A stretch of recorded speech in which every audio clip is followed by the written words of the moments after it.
Nous allons démarrer ce webinaire. Bonjour à tous, merci, bienvenue pour ce premier webinaire de l'année pour Groupe Zebra.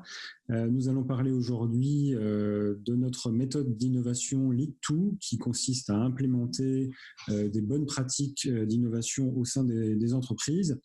Donc, je vous propose de vous présenter les différents paramètres de cette méthode dans les 40 prochaines minutes et vous pourrez me poser tout au long de cette présentation vos questions sur le chat du webinaire et j'y répondrai bien volontiers à la fin de la présentation. Donc, je me présente, je suis Philippe Portenseigne, donc directeur du management de l'innovation chez Groupe Zebra.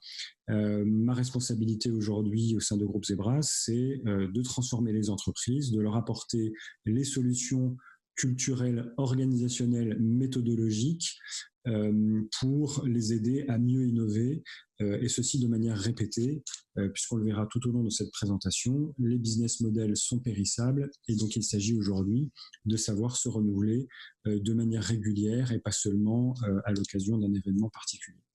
Donc démarrons tout de suite dans le vif du sujet. Aujourd'hui, tout le monde dit que le monde s'accélère et c'est vrai.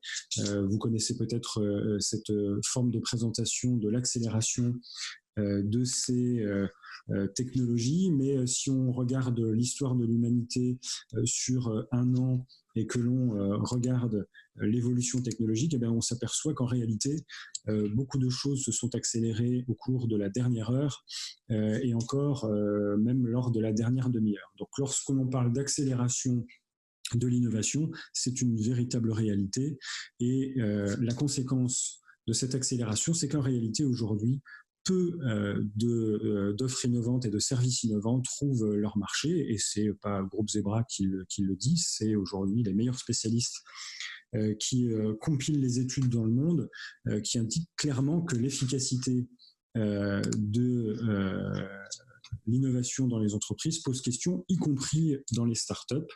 Et je cite par exemple le dernier ouvrage de Marc Gigé, que vous connaissez certainement, l'un des participant au Club de Paris des directeurs de l'innovation qui fait ce constat.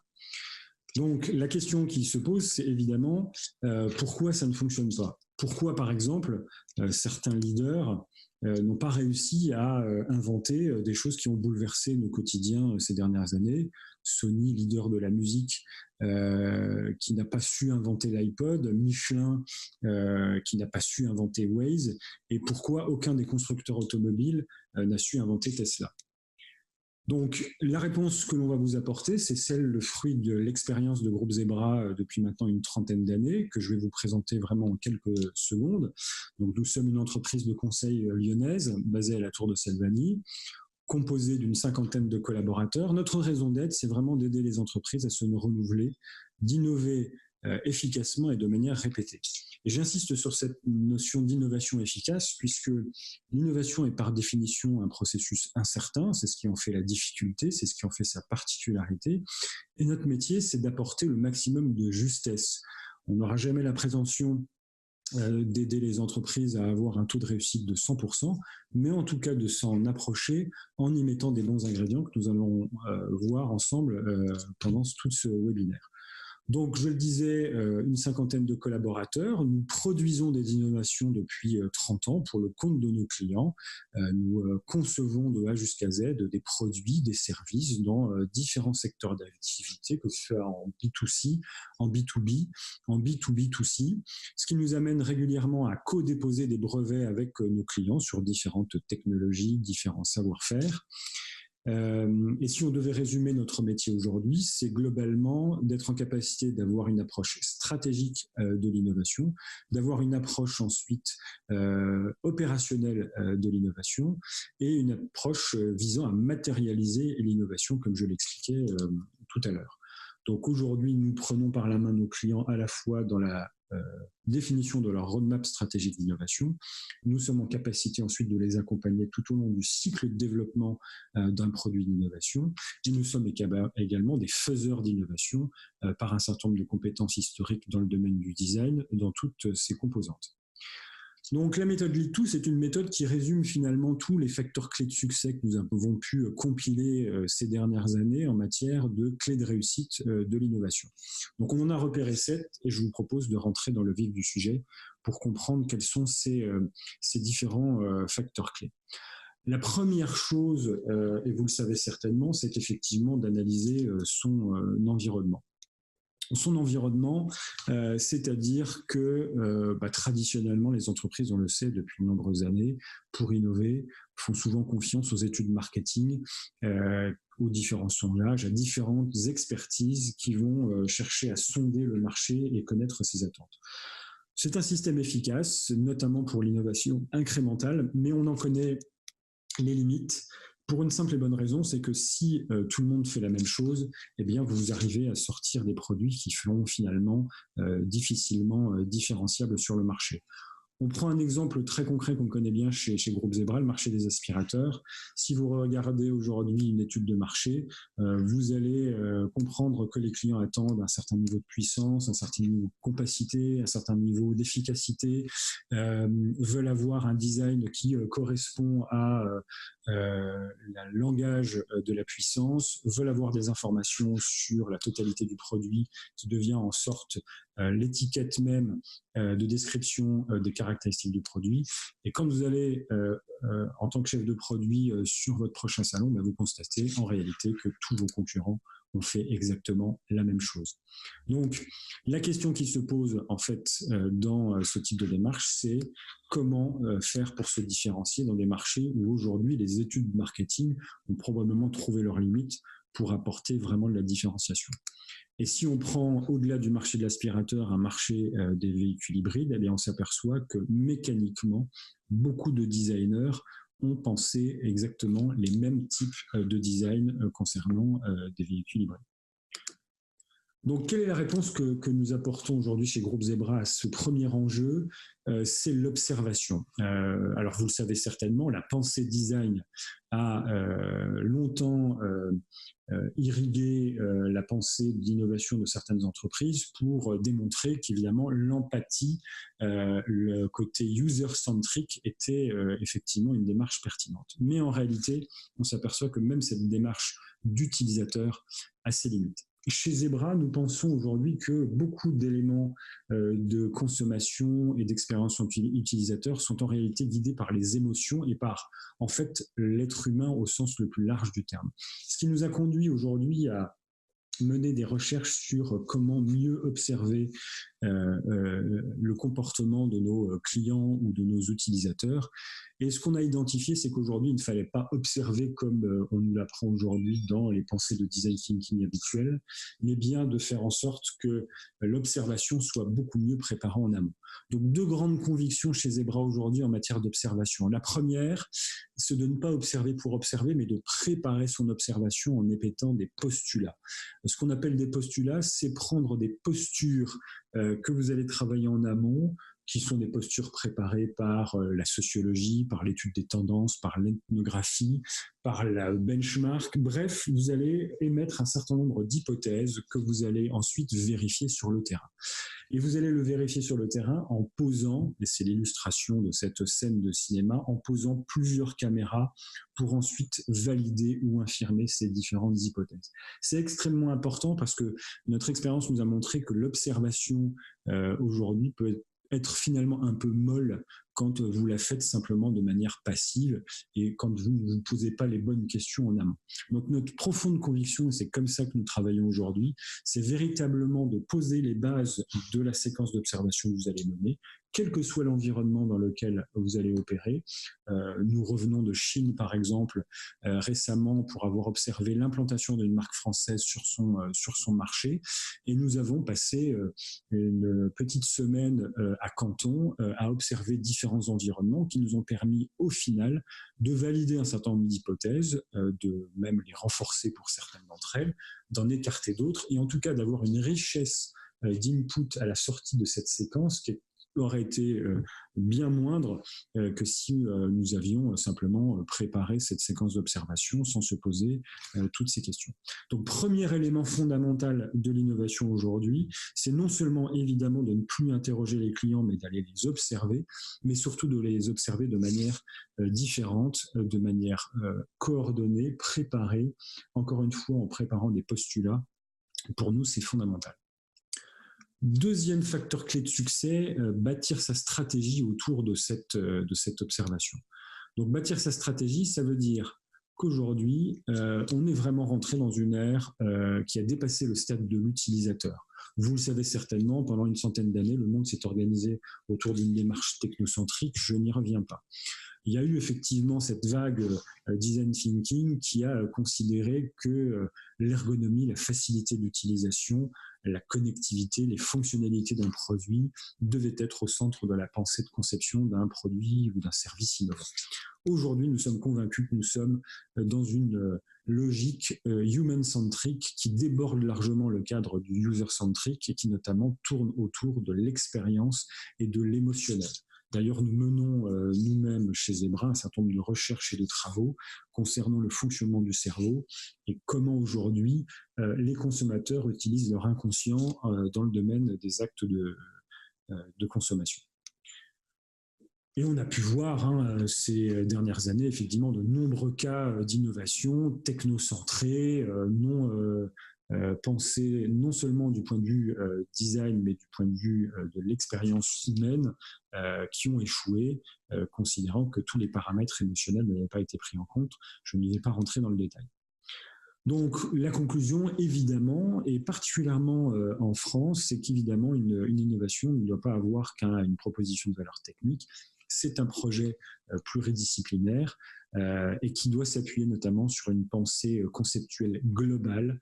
Je dirais aujourd'hui que la pensée de design, c'est une pensée globale qui englobe toutes les compétences aujourd'hui d'un projet d'innovation. Et la meilleure preuve, c'est qu'aujourd'hui, chez Groupe Zebra, vous retrouvez toutes ces fonctions, que ce soit de la R&D, que ce soit du design, que ce soit de la finance, que ce soit du management, que ce soit du graphisme, que ce soit de l'informatique, que cela soit des ingénieurs, des commerciaux. On retrouve aujourd'hui tous les profils chez Groupe Zebra.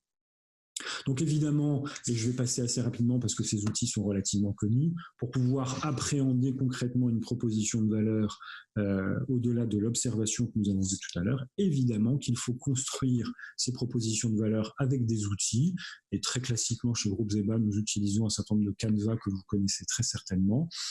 Mais encore une fois, il faut savoir les utiliser correctement, puisque nous nous apercevons aujourd'hui que beaucoup de nos prospects utilisent de manière parfois imparfaite, voire très imparfaite, ces outils, parce que l'amont et l'aval n'a pas été très bien compris et bien préparé. Donc très important, effectivement, d'intégrer dans sa réflexion stratégique toutes les dimensions de l'innovation pour pouvoir en déduire des propositions de valeur très très fortes. Troisième facteur clé de succès fondamental, je dirais aujourd'hui, c'est le management. Constituer son écurie, ça signifie organiser son dispositif innovation pour servir sa stratégie. Le dispositif innovation, c'est d'abord et avant tout une question de management. Quand on regarde aujourd'hui les freins à l'innovation dans les entreprises, qu'est-ce qui fait que des grands groupes ont du mal à se disrupter par eux-mêmes ou apporter des innovations majeures dans leur portefeuille? C'est probablement, essentiellement, par des blocages culturels et organisationnels. Donc, pour y remédier, il faut comprendre ce qu'est un projet d'innovation et un processus d'innovation. Un projet d'innovation, c'est par définition quelque chose de protéiforme, multi-expertise, et dont les caractéristiques sont l'incertitude. Et c'est vrai que dans le monde dans lequel nous sommes, avec des entreprises cotées, des entreprises détenues par des fonds d'investissement, l'incertitude est un frein à l'innovation. Donc, afin d'essayer de garantir un processus d'innovation qui permette de se rapprocher des critères aujourd'hui de gestion des entreprises modernes, il faut que le processus d'innovation garantisse la justesse des hypothèses. C'est ça un des principaux métiers aujourd'hui du groupe Zebra, c'est d'apporter des méthodologies et des environnements culturels et organisationnels qui permettent d'émettre des hypothèses les plus justes possibles. C'est aussi un processus qui doit garantir la cohérence dans la durée, c'est-à-dire que Aujourd'hui, dans les entreprises, on constate encore une fois un silotage qui fait que parfois la R&D, parfois le marketing, parfois un certain nombre de fonctions dans l'entreprise vont vouloir faire les choses à leur manière, à leur sauce, parce que c'est comme ça que ça se fait depuis des années. Donc la notion d'expertise dans les entreprises, la notion de périmètre est très importante et il faut lutter contre ça pour faire en sorte, et on le verra tout à l'heure, que le projet soit au centre des préoccupations de tout le monde. La deuxième chose que je voulais ajouter, c'est qu'évidemment, le processus d'innovation doit garantir une optimisation du temps et des ressources, à la fois parce qu'aujourd'hui, l'innovation est une course de vitesse dans laquelle les premiers à dégainer sont parfois ceux qui emportent la mise. Et on sait très bien aujourd'hui que le leader d'un marché est aujourd'hui dans une situation potentiellement plus confortable que ses suiveurs. Et c'est surtout qu'aujourd'hui, on voit arriver beaucoup d'entreprises dépenser encore beaucoup trop d'argent dans le processus de développement d'une innovation avant même la mise sur le marché et sans savoir si tout cet argent a été bien utilisé en vue d'une innovation efficace. Et enfin, dernière remarque, un processus d'innovation doit garantir une adaptation à la réalité. Là encore, le silotage et le séquençage des projets d'innovation fait que régulièrement, on voit des projets d'innovation qui ne dévient pas, ne pivotent pas, comme on le verra tout à l'heure, pour s'adapter à une réalité réglementaire, une réalité environnementale et évidemment une réalité commerciale très concrète. Donc, chez Groupe Zebra, nous avons une profonde conviction, c'est que l'organisation d'un processus d'innovation se fait autour du projet. Aucune expertise ne doit prendre le dessus sur aucune autre, toutes doivent interagir, et donc la clé, c'est évidemment l'efficience de la collaboration entre toutes ces fonctions. Donc, 3 facteurs clés pour constituer son écurie, c'est bien évidemment regarder qui vous mettez autour de la table, comment vous gouvernez votre innovation et comment vous faites appel à l'intelligence collective pour organiser les différents échanges. Alors, première chose très importante aujourd'hui et très liée à toutes les tendances de management, c'est qu'aujourd'hui, nos systèmes de management historiques n'ont pas forcément favorisé en fait la diversité. Aujourd'hui, on constate que les entreprises finalement génèrent toujours les mêmes types de comportements. Et si on regarde aujourd'hui les dernières publications scientifiques sur le comportement des collaborateurs en entreprise, eh bien, quand on demande aux managers d'évaluer leurs équipes, ils ont tendance à les regrouper au sein d'un profil qui est ni trop tourné vers la performance, ni trop plan-plan, ni trop feu follet tourné vers le changement permanent, ni trop tourné vers l'empathie relationnelle.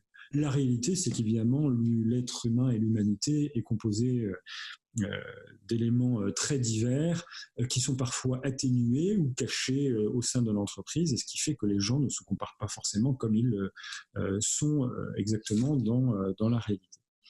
Et donc, tout ça conduit aujourd'hui à un désengagement profond, et là encore une fois, ce n'est pas moi qui le dis, ce sont des études très sérieuses qui démontrent qu'aujourd'hui, au sein des entreprises, et en particulier au sein des grandes entreprises, le niveau d'engagement des collaborateurs est extrêmement préoccupant.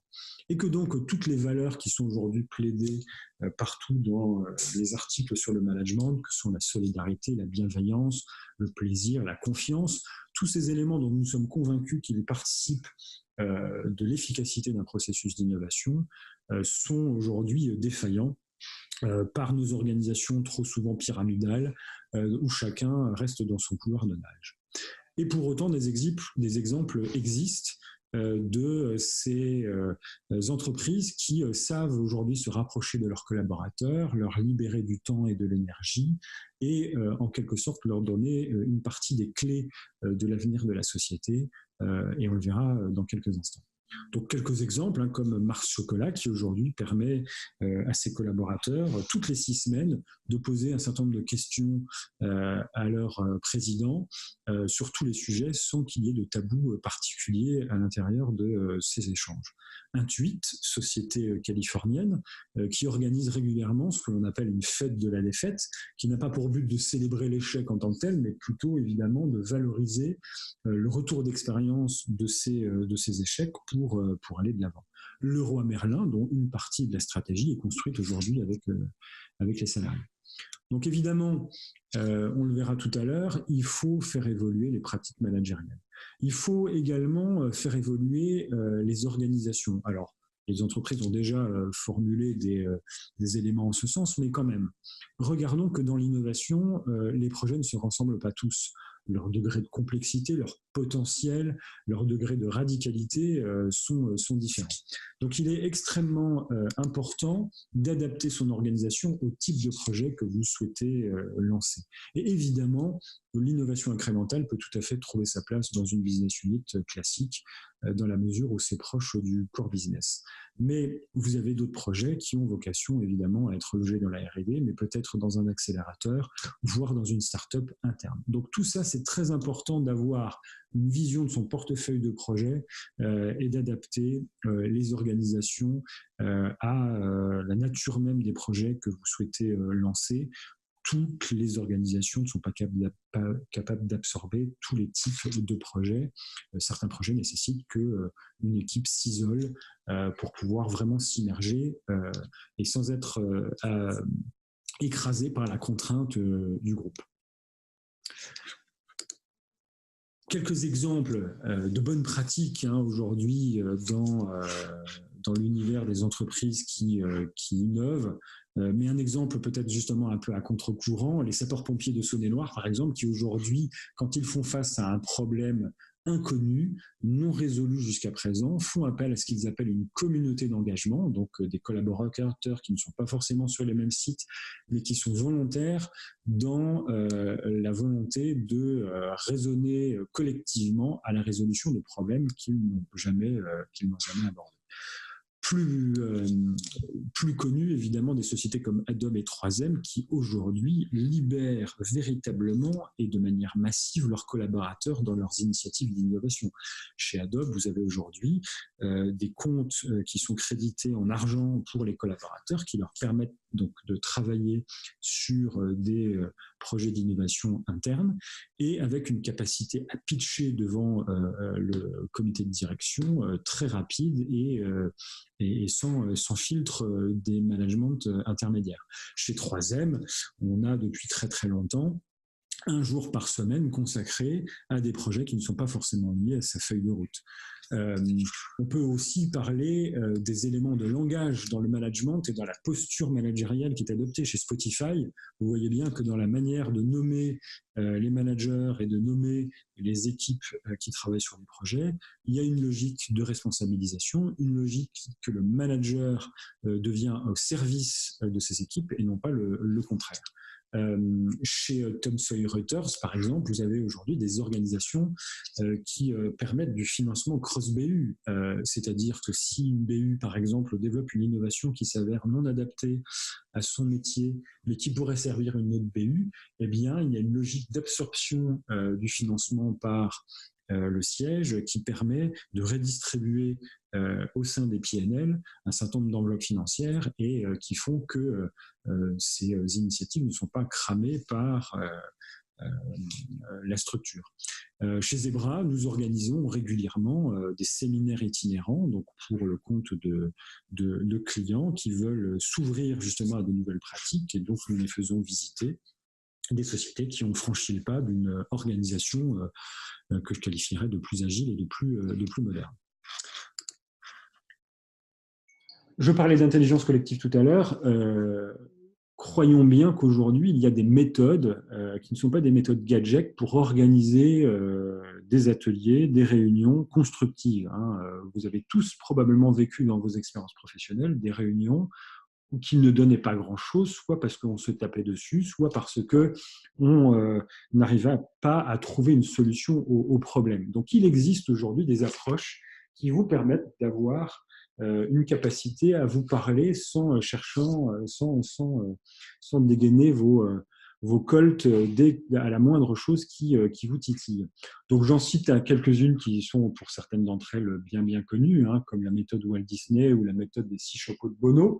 Ne considérez vraiment pas que ces méthodes soient gadgets, encore une fois, ce sont des méthodes qui ont fait leur preuve aujourd'hui au plus haut niveau et vous avez beaucoup de grandes entreprises, de grandes institutions qui y font appel, soit pour résoudre des problèmes, soit en tout cas pour aplanir un certain nombre de discussions en interne. Le broad framing est très intéressant parce que c'est une approche liée à ce qu'on évoquait en début de ce séminaire, c'est la notion de risque. Lutter contre l'aversion naturelle au risque dans les entreprises est effectivement un enjeu majeur. Et pour pouvoir lutter contre ça, il faut effectivement s'inspirer d'un certain nombre d'approches financières comme la gestion de portefeuille, où finalement, vous allez plutôt regarder votre investissement global en termes de risque plutôt que projet par projet. Parce que évidemment, si vous lorgnez sur un projet hautement risqué, vous avez toutes les bonnes raisons de l'écarter, alors que si vous regardez un portefeuille de 15 projets dans lesquels vous avez des choses plus ou moins risquées, vous allez penser aux probabilités que l'un de ces projets fonctionne. Et donc là, encore une fois, l'enjeu du management de l'innovation, c'est ne pas du tout apprendre aux entreprises à faire tapis comme au poker, c'est pas du tout le sujet. Le sujet, c'est bien de gérer de manière professionnelle un portefeuille de projets innovants dans lesquels les probabilités de réussite sont effectivement différentes. Et c'est ça aujourd'hui le management moderne de l'innovation. Le PPCO, une manière aussi d'évaluer une opportunité de manière non émotionnelle. Cette méthode, elle a pour but de contrer une tendance naturelle que l'être humain a, à considérer que quand quelqu'un donne une idée, on n'analyse pas forcément l'idée, mais plutôt en fait la personne qui la donne. Et donc, c'est de supprimer un certain nombre de biais cognitifs que nous pouvons avoir, nous, êtres humains, puisque nous raisonnons à 95% avec notre inconscient. Donc, je ne passe pas en revue toutes ces méthodes, mais c'est très important de savoir les sortir du chapeau, sans mauvais jeu de mots, à quelques moments, et de faire en sorte de les utiliser à des stades stratégiques de vos projets. Quatrième facteur, accélérer. Accélérer, ça veut dire quoi? Ça veut dire intégrer des méthodes d'agilité dans l'environnement industriel. Vous connaissez certainement tous, au moins de nom, la méthode Lean Startup, théorisée par Eric Ries dans le domaine du numérique. Aujourd'hui, nous pensons que cette méthode peut être adaptée à l'environnement industriel, encore une fois pour des questions de time to market, encore une fois pour l'adaptation des ressources. L'idée du Lean Startup fondamentale, c'est tester vite pour apprendre vite. Donc, la notion de base de la méthode Lean Startup, c'est d'introduire la notion de minimum viable product, c'est-à-dire produit minimum viable. C'est comment je peux tester rapidement auprès de premiers segments clients des fonctionnalités, des caractéristiques essentielles de nos produits sans chercher à prototyper le produit final dans sa totalité. Donc évidemment, là, à l'écran, vous avez un exemple caricatural concernant le véhicule automobile, mais qui montre bien qu'il peut y avoir une autre approche du prototypage dans les entreprises où on a trop tendance à vouloir faire le prototype parfait, le plus complet possible pour tester la totalité des paramètres. Non, nous croyons très fort chez Groupe Zebra, notamment par la présence, et on l'évoquera dans quelques instants, d'une cellule de R&D, d'une cellule de maquettage et de prototypage, au fait qu'on n'est pas obligé d'avoir un produit prototype parfait pour pouvoir commencer à le sortir du bois et à le présenter à des clients. Donc, quand on parle de prototypage, une grande conviction chez Groupe Zebra, c'est le recours à la maquette. On parle souvent de prototype et à juste titre, puisque dans beaucoup de produits techniques, il y a des prototypes de différentes caractéristiques à mettre en œuvre, mais la maquette est un élément essentiel. Et quand je dis maquette, je parle bien de décors de cinéma. Trop peu souvent, on voit des entreprises en capacité de travailler sur cet aspect, je dirais, esthétique, ergonomique et tout simplement émotionnel de l'objet qu'ils veulent vendre. Et quand je dis maquettage, je ne parle pas seulement de maquette physique, mais je peux aussi parler de maquette digitale, puisque nous recourons aujourd'hui très régulièrement à des mock-ups faits de vidéos ou de motion design qui peuvent être tout à fait adaptés pour tester tout ou partie de votre service, de votre produit innovant. Donc nous sommes des grands promoteurs du maquettage. Nous considérons aujourd'hui que c'est un élément essentiel du processus d'innovation, à la fois en interne, puisque nous travaillons régulièrement avec des directions marketing qui, grâce à nos maquettes, trouvent tout de suite l'objet le plus pertinent dans un choix que nous leur proposons. Et c'est beaucoup plus puissant que les modèles 3D que nous pouvons voir aujourd'hui, même s'ils sont de plus en plus performants. Maquette numérique, j'en ai parlé. Au final, l'adaptation de Lean Startup à l'environnement industriel doit quand même faire l'objet d'un certain nombre de points de vigilance et de recommandations. 4 points de vigilance majeurs pour nous aujourd'hui. La première chose est de ne pas considérer que euh, le Lean Startup est une nouvelle manière finalement de faire de l'étude marketing au moment où vous lancez vos tests. Il ne faut surtout pas que cette approche vous ramène à une approche trop incrémentale dans laquelle finalement les retours de vos clients vous font peu progresser. Il faut absolument conserver la vision du projet que vous aviez au départ. Donc c'est très très important de ne pas tomber dans le niveau de détail qui vous fait perdre de vue le fil de votre projet. Et on verra tout à l'heure que la cohérence de la démarche d'innovation est fondamentale tout au long du projet. La deuxième chose, évidemment, dans le Lean Startup, c'est de ne pas négliger tous les projets qui nécessitent du temps, de la technologie, des partenariats, des processus de R&D. Hein, je rappelle que la méthodologie Lean Startup, au départ, est issue du monde digital, que dans ce monde digital, il y a forcément une agilité et une rapidité d'exécution qui paraît plus évidente que dans le monde industriel. Bien évidemment, dans le monde industriel, on ne peut pas suivre les mêmes codes exactement. Donc attention évidemment à ne pas verser non plus dans l'extrême inverse qui ferait que l'on sortirait des MVP trop imparfaits pour avancer. La deuxième remarque, c'est évidemment tous les secteurs ne possèdent pas forcément de early adopters au sens strict du terme. Donc attention là aussi à ne pas chercher à absolument appliquer ça alors que ces early adopters, vous ne les avez pas vraiment. 3 conseils quand même malgré tout positifs, je dirais, dans l'adoption de Lean Startup industriel. Première chose, dotez-vous dans votre organisation de clubs, d'institutions réunissant vos meilleurs distributeurs ou vos meilleurs clients. Ce sont des lieux où vous allez pouvoir tester vos innovations auprès d'un certain nombre d'acteurs privilégiés de votre écosystème. Donc n'hésitez pas à former ce type de cercle qui vous permettront de rapidement tester vos idées. La deuxième chose, évidemment, c'est de faire appel au crowdsourcing quand c'est pertinent. Beaucoup de marques l'ont déjà fait, mais c'est quelque chose qui doit se démocratiser aujourd'hui. Et encore une fois, recourir au maquettage pour que ces cercles de, de fabrication des prototypes ne soient pas trop lourds et utiliser le maquettage pour y remédier. Contrôler ses voyants, je l'indiquais tout à l'heure, c'est véritablement conserver la cohérence du projet. Donc chez Groupe Zebra, aujourd'hui, il nous arrive vraiment régulièrement de créer des outils de pilotage propriétaires qui viennent se superposer aux outils classiques de gestion de projet de nos clients pour garantir la cohérence d'un projet. Et là, on vous donne un exemple d'un client pour lequel nous travaillons depuis des années et pour lesquels nous sommes quasiment une direction innovation déportée. C'est une société qui vend aujourd'hui au sein des grands distributeurs du continent américain tout un ensemble d'articles de rangement, donc pour lesquels nous procédons à une démarche d'innovation de A jusqu'à Z. Et nous utilisons des outils de pilotage multidimensionnels qui garantissent que tout au long du projet, nous allons essayer de conserver un équilibre entre ces 4 exemples de paramètres que nous donnons, qui sont d'éléments de coût d'industrialisation, de robustesse, de facilité d'usage, de packaging. Le nerf de la guerre pour nous, c'est que finalement, dans le pilotage d'un projet d'innovation, vous avez 3 grands paramètres. Vous avez ce qu'on appelle les hypothèses de valeur, c'est-à-dire tout ce qui fait la valeur perçue pour le client. Vous avez ce qu'on appelle les contraintes, c'est-à-dire tout ce qui tourne autour de la R&D, de la réglementation, des contraintes techniques, des brevets, des contraintes environnementales, donc tout ce qui vous potentiellement pèse sur le développement de votre projet. Et puis les hypothèses de croissance, c'est-à-dire les hypothèses qui font que votre produit va pouvoir se développer le plus vite possible dans son marché.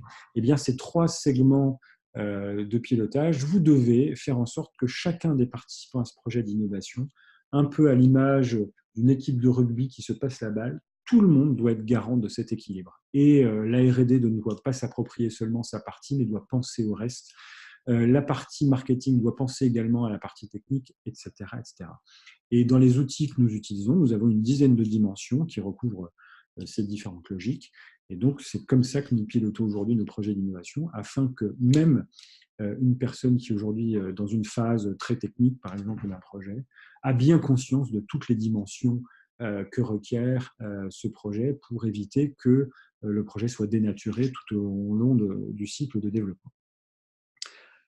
Passer au stand, c'est la notion de s'adapter à la réalité. Passer au stand, c'est être bien conscient qu'un projet d'innovation, ce n'est pas un long fleuve tranquille, c'est un projet incertain et l'incertitude, c'est tout simplement se confronter à la réalité du terrain.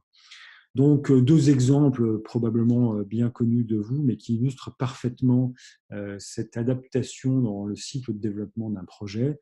YouTube, qui au départ avait l'ambition de créer un réseau social par la vidéo, et qui s'est aperçu à la pratique que finalement ses clients et ses utilisateurs ne publiaient pas forcément des vidéos de ce type-là, et qui a migré progressivement son modèle pour devenir ce que vous savez aujourd'hui, qui est une plateforme donc multi-contenu et qui aujourd'hui concurrence largement à la fois des plateformes musicales, la télé et le publicitaire. Donc un modèle qui s'est progressivement transformé. De la même manière, on reprend l'exemple de Airbnb, qui Airbnb au départ a son concept totalement identique à ce qu'il est aujourd'hui, sauf que les premiers propriétaires publiaient leurs propres photos sur le site. Quand on constate que les photos finalement sont un frein à la commercialisation des appartements ou des villas à louer, eh bien Airbnb prend la décision de confier les photographies à des photographes professionnels, donc fait un maillage de photographes dans le monde, et vous voyez qu'aujourd'hui, quand vous allez sur Airbnb, les photos sont extrêmement léchées et finalement la proposition de valeur est renforcée et l'expérience utilisateur maximum. Donc tout ça pour dire qu'aujourd'hui, dans le déroulement d'un processus d'innovation, c'est très important d'intégrer la notion de décision entrepreneuriale, à caractère entrepreneurial. C'est-à-dire qu'il ne faut pas attendre la fin d'une étape de développement bien processée pour prendre des décisions, de continuer, d'arrêter ou de pivoter. Il faut savoir le faire en cours de route dès que les moindres signaux vous font penser que votre projet change de sens. Donc c'est vraiment fondamental et c'est ce que nous aidons à faire chez nos clients, c'est vraiment de les aider à prendre les bonnes décisions au bon moment et de ne pas attendre le simple respect des phases classiques d'un processus de gestion de projet. Franchir la ligne d'arrivée, je dirais qu'une fois que votre produit a été bien développé en interne, il reste encore effectivement des étapes à franchir pour que votre innovation aboutisse, et c'est le marketing de l'innovation. Le marketing de l'innovation, c'est fondamental. Vous pouvez avoir le meilleur produit du monde, s'il est mal mis en rayon, pas distribué au bon endroit, pas au bon prix, mal communiqué, mal packagé, eh bien vous pourrez avoir eu les meilleures hypothèses du monde où vous allez faire flop à l'issue du lancement. Un exemple ici chez Bic, qui a voulu lancer un parfum, qui au final s'est distribué dans les bureaux de tabac avec un packaging pas forcément très vendeur et qui s'est totalement planté. Donc tout ça pour dire qu'aujourd'hui, un projet d'innovation, c'est bien ce que l'on disait en début de webinaire, un projet protéiforme, faisant appel à de multiples compétences. Et tout ne s'arrête pas au prototype et au premier test auprès des consommateurs. Il y a bien une cohérence d'ensemble à mener. Et d'ailleurs, chez Groupe Zebra, nous avons connu des expériences où, effectivement, sur certains produits, nous nous sommes plantés sur le marketing de l'innovation, soit pour des questions de nom de produit, soit pour des questions de réseau de distribution. Et sur les presque 9000 produits que nous avons sortis en 30 ans, bien sûr que certains n'ont pas fonctionné. Et c'est ce qui fait qu'aujourd'hui, nous sommes vraiment en capacité de conseiller nos clients sur ces différents paramètres. Donc le marketing de l'innovation, c'est vraiment aller jusqu'au bout du raisonnement et faire en sorte que votre projet rencontre véritablement son marché de manière massive.